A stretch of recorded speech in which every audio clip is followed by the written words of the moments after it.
Bar Z. My name's Stan, and we're just going to do a standalone video here, and we're going to make some parallels. There's a YouTube viewer by the name of Hiradin that has ordered some very special parallels. I'm not sure what he's doing with them, but they're all metric sizes. They're 150 by 46, 150 by 47, and 150 by 48. So they're very close to each other. They're only a millimeter off of each other. And he ordered them in 1/8 inch. He wants them in 1/8 inch thick, or whatever they grind out to when we're done with them. But we're going to go over the millwork today, and then in a following video after they get hardened, we're going to do another video on grinding them up. But there's a set of 6 46 millimeter.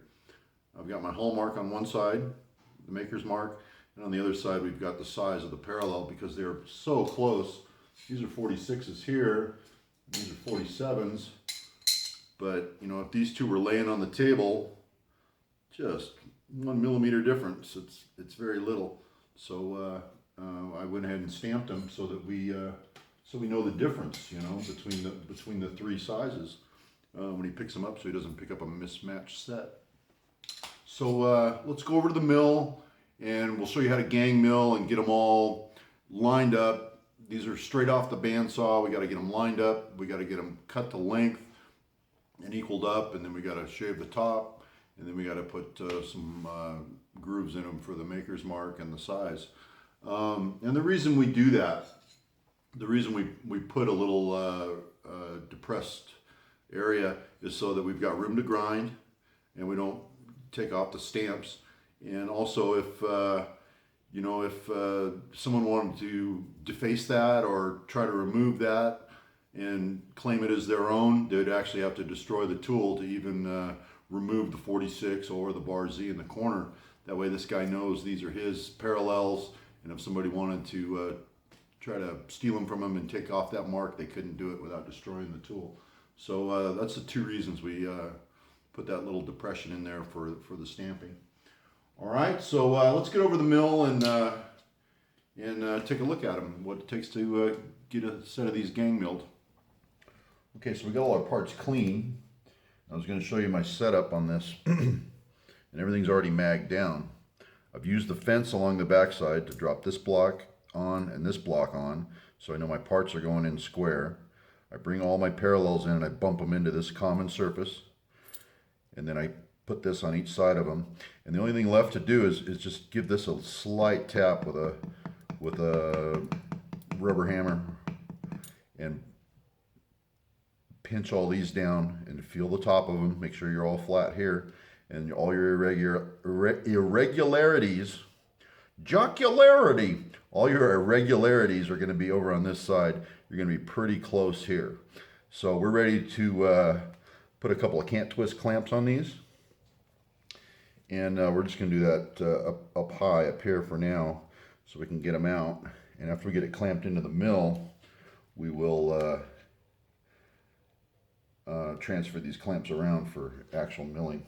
But this will just keep us from losing our position. Okay, so now we can take these out of our little squaring fixture here. I found that a magnetic surface plate is wonderful for aligning parts. So now we've got 6 parallels, just very even, and always rely on your sense of touch. Your sense of touch, the human senses can detect 1,000th. We've got some irregular bandsaw cuts here, but not terrible, you know. That'll mill and clean up really good. This is the side we bumped into the square, but those are going to get cleaned up first. And then we're going to move on to this is the bad side. This is a straight bandsaw cut. So let's go over to the mill and start working on that. All right, so we're back over at the mill, and we've got our parallels still clamped from the plate, and we need to get our clamps rearranged so that we can clamp them in. Let's see, our first surface we want to cut is right here. These are the ones that are the closest right now because this is the side we used to index from. So we want to put this in the mill, hanging out just slightly. So we want to orient our our clamps. So let's just clamp down on this with the mill vise so we can transfer our can't twist clamps around. So we're going to tighten there and pinch them all down. And we're going to take our first one and relocate it to here.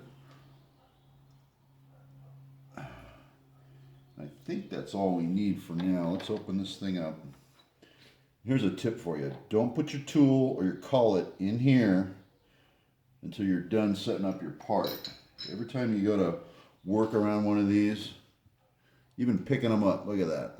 Just picking up a mill, you can really ding yourself up. If you were sitting there cranking on a bolt and put your knuckle, I don't know how many times you put a knuckle into a mill, and man, that hurts.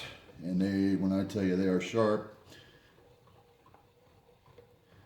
So get your part set up before you go messing around with anything like that.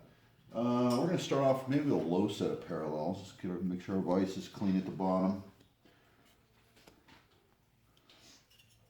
Yeah, let's see how these do.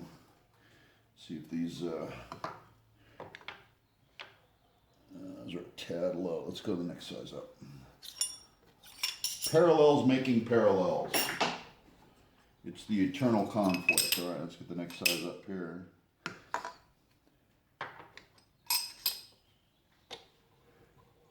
Yeah, I think we're pretty happy there. That top one's sitting a little proud. I've cleared my clamp over here on this side. I think we'll be just fine for some side milling.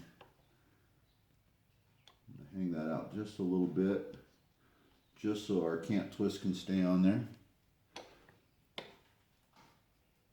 And we're going to squeak down on that. Sometimes call it crinch. We're going to crinch down on that. And we're going to grab Old Faithful here until our parallels are tight down at the bottom. Okay, pretty happy there.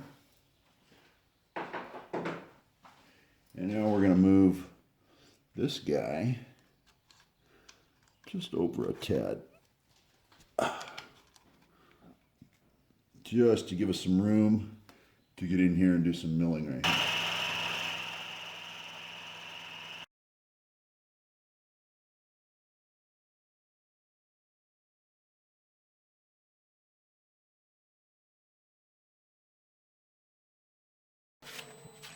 All right, let's see how close that is. We should be sneaking up on it pretty quick. We've got less than a millimeter to go. Yeah, we've got a 0.71 mil to go. I'm going to zero. I'm going to take it in 2 steps. Oh, let's take 0.5, and then we'll come back and take another little bit. Another 0.2 after we're done there. Just clean it up and keep it from jumping around on us. All right, here we go.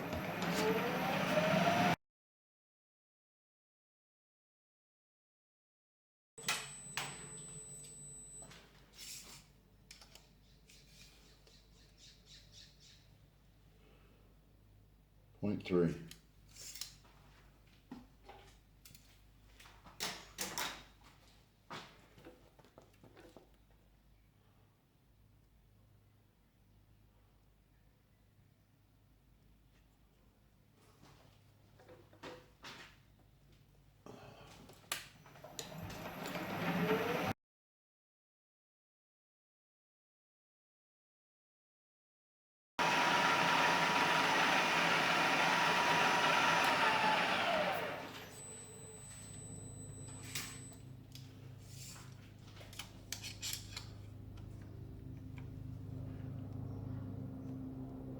Okay, so we're spot on there.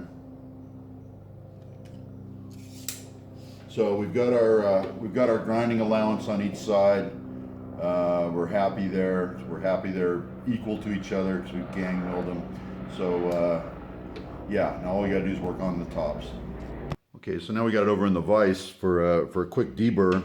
and you don't have to crunch down on it too hard, just snug.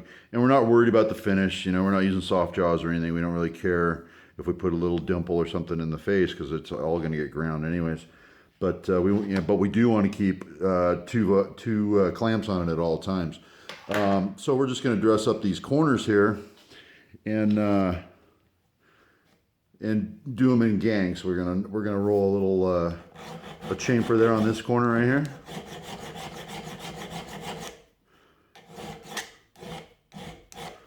And down this side. And down this side.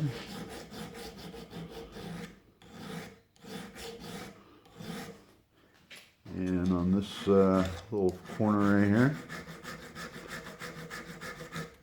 Now what this does on a microscopic level, on a very small level, this even a file will roll a wire edge. I know you're deburring, but you're creating, by doing this, you're not only creating a chamfer here, but you're rolling a wire edge over. You're rolling a wire edge over both sides. So you've got a little wire edge down here and a little wire edge down here. And let me get something to point with. So in this example, this edge that you've just broken, you've got a little wire edge on this side and a little wire edge on this side that will affect measuring and how things clamp in and things like that. So it'll affect the caliper reading, it'll affect the micrometer reading. So just get yourself a diamond whetstone. This is a little handy fold up goodie, then you can use it kind of like a file. And it doesn't take much just to make that gone.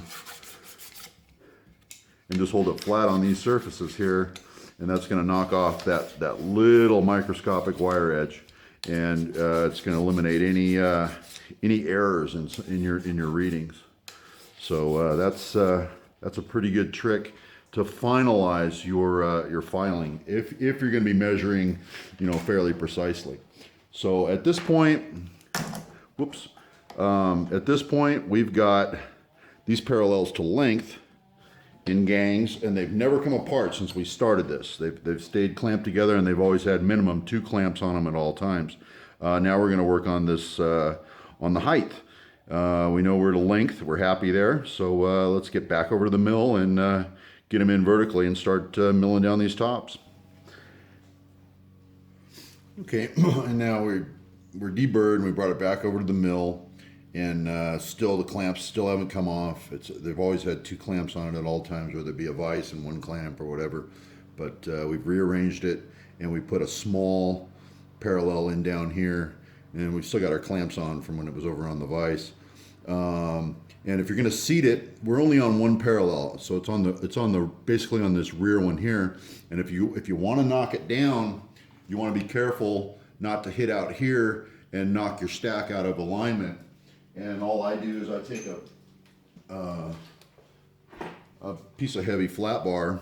Here's just a chunk of stuff, and you hold it very firmly, very flat, and give it a light tap, and make sure you're down on your rear parallel. And see, my parallel is secure. So we're loaded, and then feel your tops, and use that ability you have to be able to feel 1/1000th of an inch, and make sure you didn't slip the stack. But chances are you did not, as long as you're clamped securely. So that's a good trick.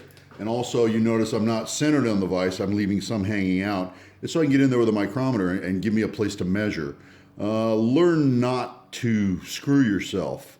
This ideally for milling and rigidity would center this thing up on the vise jaws and get it, so we don't have anything hanging out. But now I want a little hangout. So I want to be able to get in there and measure periodically and check my progress. So those are a couple of tips for setting up in the mill. And last thing we're going to do, now that we're seated and we know we're tapped down, we want to check it. We already know that our parallel is true, and I trust my existing parallel. But let's check it anyways, make sure we didn't seat it funny or anything like that. We're going to leave these on as chicken clamps as we mill this top. But let's grab an indicator and just sweep that top and see how close it is.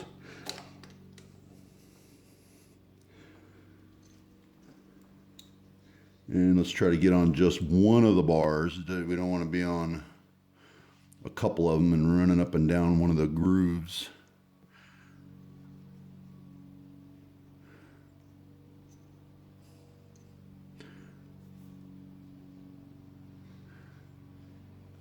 Let me get right in the middle of one of those bars, get a zeroed here. Okay. Can you see that indicator? A little glary. What helps? Does anything help? Let me turn off that other little light. Maybe that'll help. Did that do anything for you? Sort of. Okay, let's just sweep this real quick and all right, so we're pretty darn happy that that top is that we've got it in the vise properly, and we're going to be milling off, and we're not building door stops here. We're building something that's supposed to be parallel. All right,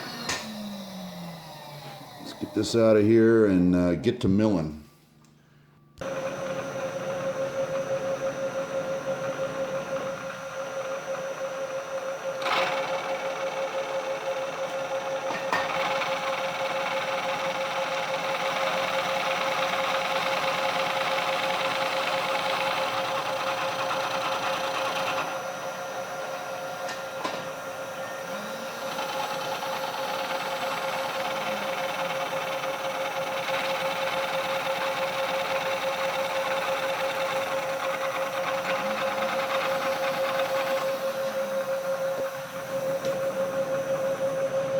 We're going to infeed 20 thousandths.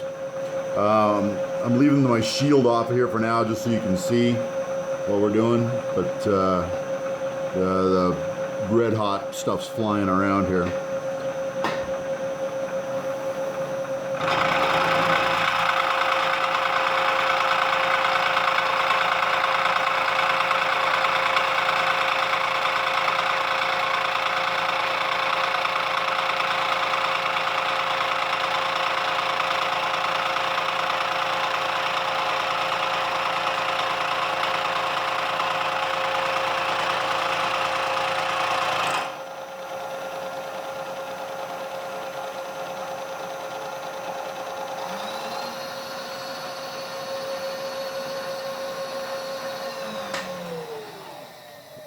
And see, pretty simply what we can do is just pop that clamp off and I can get a good measurement right here. To see where we're at.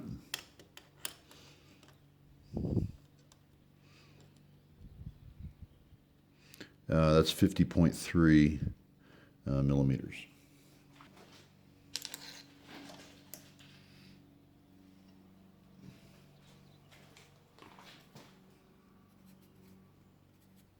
Doesn't hurt to record all your dimensions as you go. You put your target dimension down here, and then just after you make every cut, just see where, just record it real quick. WD-40 takes this stuff right off. Great notepad.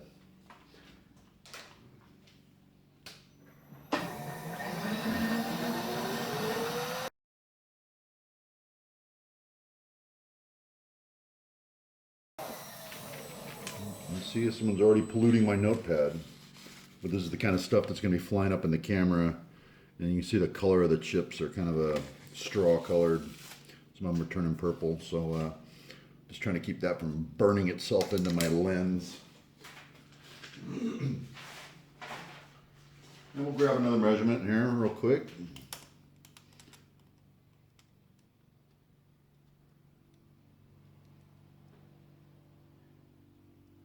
.49.8.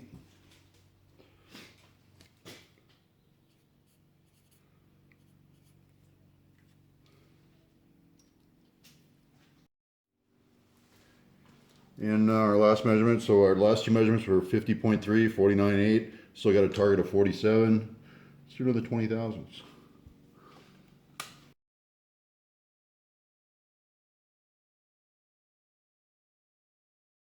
And we'll do it again. For those of you that wonder why I'm using such a big cutter, that's a an 1.5-inch cutter, and we're only plowing through 3/4 of an inch of material here. I'm using a Sandvik ceramic it's called a Cermet insert. It's a TPG 321. Actually, I've got the box right here. It's got a strange character in the there it is right there, TPK 320 or TPK 32P2. It's milling only. It's not for use on the lathe. It's got a flat spot on the leading edge. Anyways, it leaves a beautiful finish, and it's been good inserts. Sorry for that interruption. I had a quick phone call I had to take care of. And now we're on our third measurement. And let's see where we're at here. I don't know whether you guys can see that LCD or not. We're at 49.3. Yep, 49.3. So let's record that and continue.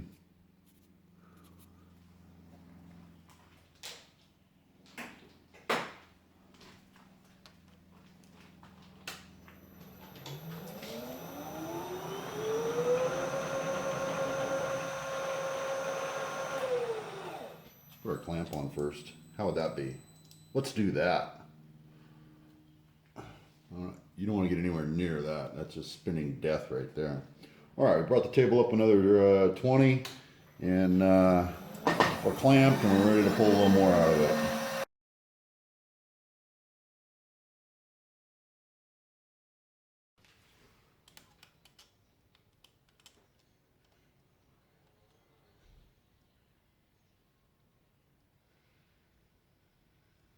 Okay, that's 48.8.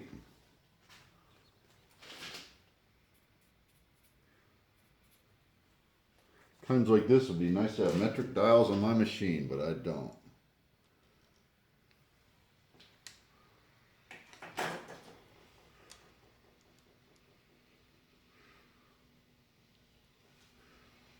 All right, we're going to bring it up another 20 because we're seeing here we're getting about 3, 4, 5, 6, 7, 8, about 5, about 0.5 millimeter per 20,000. So, all right, let's take another skim out of that thing.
There's 48.3.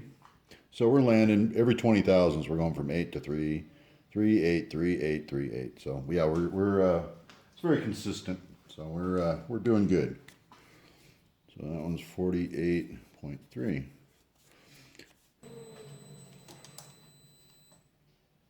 And I'm not a big safety Nazi, but I'm telling you, that thing will kill you there. That'll just tear you up. Don't even think about putting your hands in there with that thing running.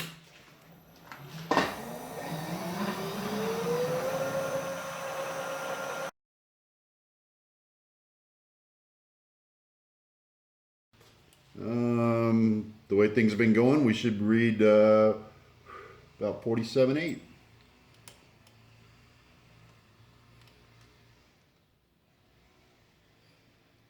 Yep, we're at 47.82. 47.82. So we'll record that right here. 0.82. We'll start bringing out that other decimal place right now.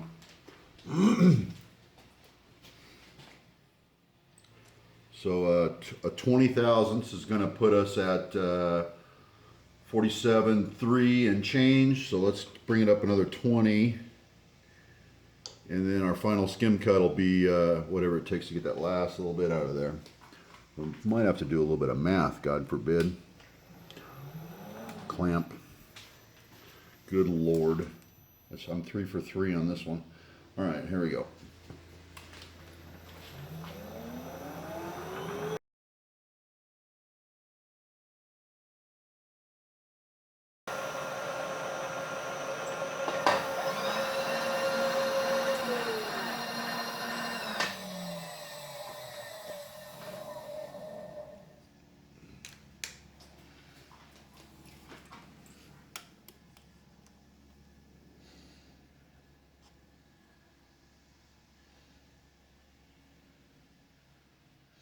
Okay, we're at 47.31.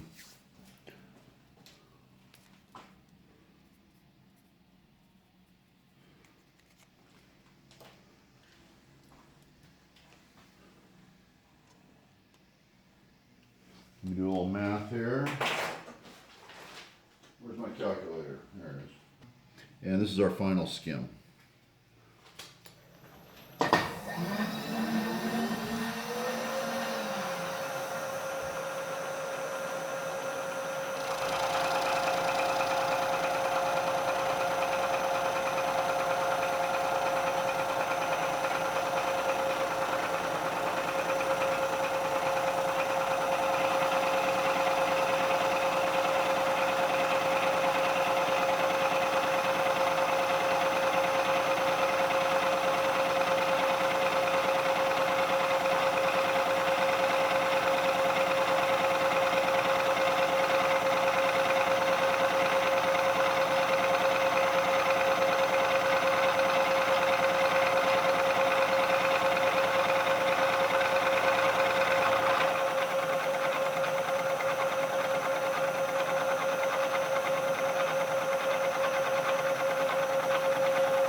And so we're up on a final. And you get all the chips off the top of there. And let's see where we're at here.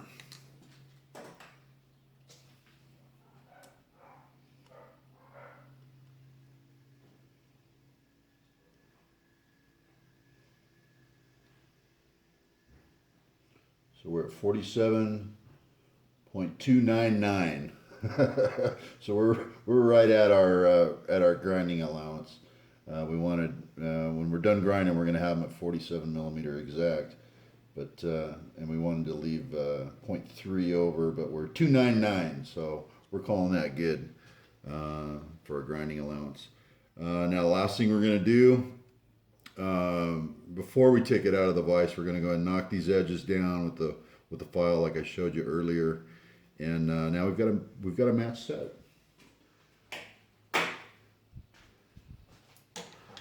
What I am going to do is let the table down, and you're going to hear my air-powered knee feed right now. You ready for this? Hold your ears.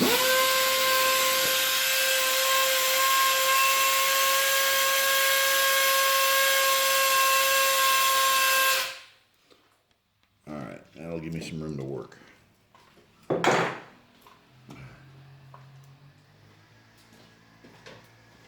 And we're going to brush this down real quick before I get in there and start filing. That tool's coming out.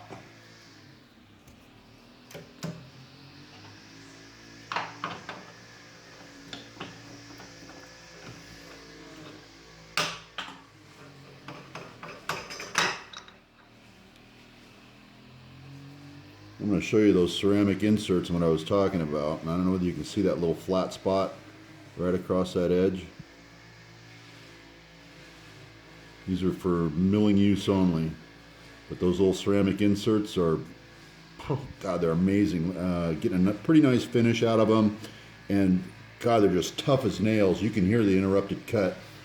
And I've been real impressed with those little inserts. All right, let's get that thing filed.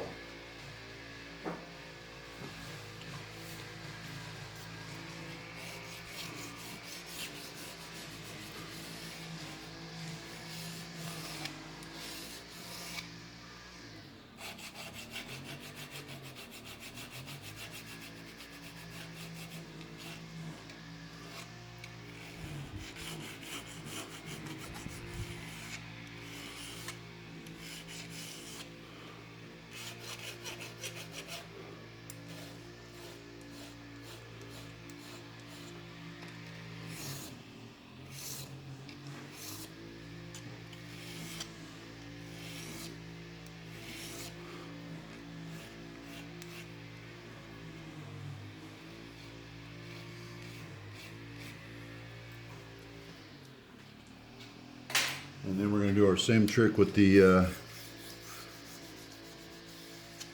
diamond stone, just to get the wire edges off that the file rolled over. Not that we need them, but next stop is getting the maker's mark.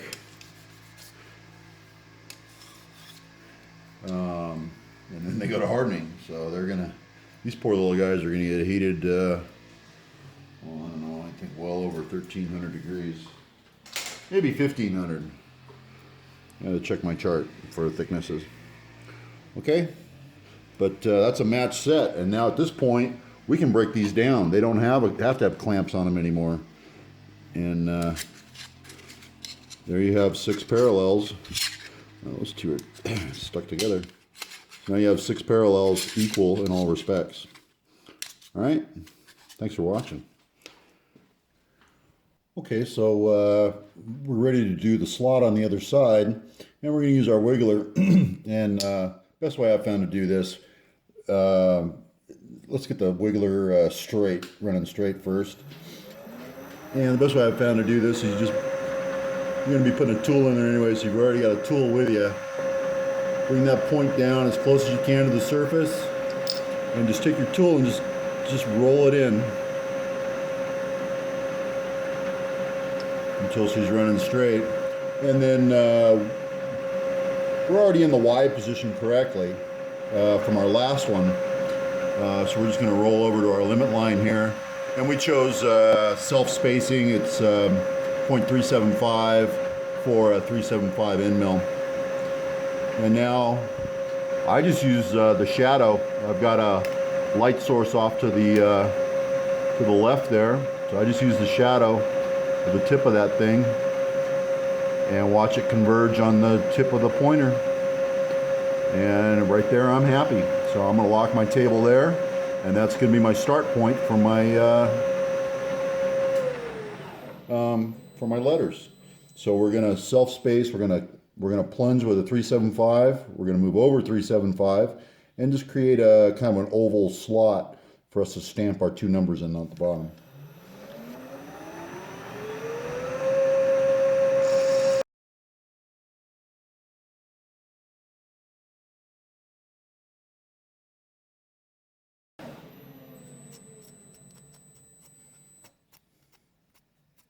All right, we're pretty happy there. Well, that's going to give us a place to put our 2 numbers to indicate what size the parallel is. Nice. All right, 5 more times. Okay, and people ask me how I get my stamps in so straight. Well, you know what? I don't, but that's how you know my stuff is handmade. I just start off with a block of scrap, just whatever I can clamp down to the table securely, and then I create a fence. In this case, it's 2 dissimilar parallels, and I slide this right underneath it. So I've got one fence for my part, and I've got another fence up here for my stamp. And in this case, we're going to stamp a 4 and a 7. And all you have to do is worry about your X position. The Y is already dictated by the parallel, so it's kind of nice. It's easy to line up and easy to see. And you know what? This is how we know these are handmade, because this isn't. My stamping is not perfect.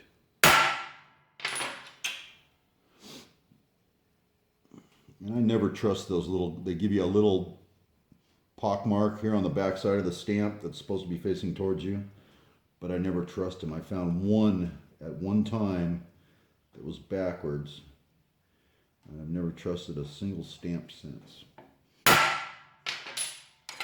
So 47, boom. All right, so now we know we've got 47 millimeter parallels here. So there's a stack of 47s. I've got the 46s done already. These are ready to go to harden. Alrighty, and we're back from that, and so now you know how all the mill work goes. It's pretty fast, you know, after you get the hang of it. You just keep 2 clamps on that thing at all times when you're flipping it, and between the vise and the cant twists, you've always got those things pinned together, so you're assured that your sets are going to be very very equal, and that really cuts down on your grinding time. You know, get them as accurate as you possibly can right out of the gate, and then when you grind, you're only peeling a few thousandths out of there to get them to match up. All right, so I hope you enjoyed this. This is going to be part one. Part two is going to be the hardening and the grinding. So stay tuned for that. All right, guys, thanks for watching.